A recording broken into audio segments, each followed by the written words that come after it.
വിശുദ്ധ അസ്മാഉൽ ഹുസ്നയിലെ 11ാമത്തെ നാമം അൽ മുതകബ്ബിറു, മഹത്വം പ്രകടമാക്കുന്നവൻ, അർഹതയുടെ അഹങ്കരിക്കുന്നവൻ. വിശുദ്ധ ഖുർആനിലെ സൂറത്തുൽ ഹശ്റിലെ 23ാമത്തെ സൂക്തത്തിൽ ഈ പേര് പറയുന്നുണ്ട്. ഒരു വ്യക്തിയുടെ പ്രവർത്തന മേഖലകളിൽ ഐശ്വര്യവും ബറക്കത്തും എല്ലാവിധ അനുഗ്രഹങ്ങളും കൈവരിക്കാൻ ഉതകുന്ന ഒരു പുണ്യനാമമാണ് ഇത്.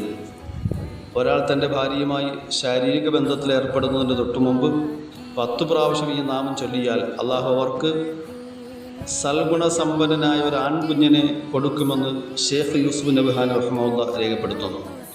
മക്കൾ സ്വാലിഹ്യങ്ങളാകാൻ ഈ ഇസ്മിനെ പതിവാക്കാൻ മഹത്തുക്കൾ പഠിപ്പിക്കുന്നു. അതുപോലെ ഉറക്കത്തിൽ ദുസ്വപ്നം കണ്ട് ഭയപ്പെടുന്നവർ 21 പ്രാവശ്യം ഈ ഇസ്മു ചൊല്ലി ഉറങ്ങാൻ കിടന്നാൽ ആ വിപത്തിൽ നിന്നും അള്ളാഹു അവർക്ക് സംരക്ഷണം നൽകുന്നതാണ്. ക്ഷീണമോ മറ്റൊന്നും കൂടാതെ വളരെ നിഷ്കളങ്കതയോടുകൂടി ഈ ഇസ്മിനെ പതിവാക്കുന്നവൻ്റെ എല്ലാ വിഷമങ്ങളും അള്ളാഹു മാറ്റുകയും ജനങ്ങളിൽ നിന്നുള്ള അംഗീകാരവും യോഗ്യതയും ലഭിക്കുകയും ചെയ്യുമെന്ന് ഷേഖ് ശിഹാബുദ്ദീൻ സുഹ്റവർദി റഹ്മത്തുള്ളാഹി അലൈഹി രേഖപ്പെടുത്തുന്നു. ഏതൊരു നല്ല സംരംഭത്തിൻ്റെ തുടക്കത്തിലും ഈ നാമം അധികരിപ്പിച്ചതിന് ശേഷം തുടങ്ങിയാൽ അത് വിജയിക്കുക തന്നെ ചെയ്യും.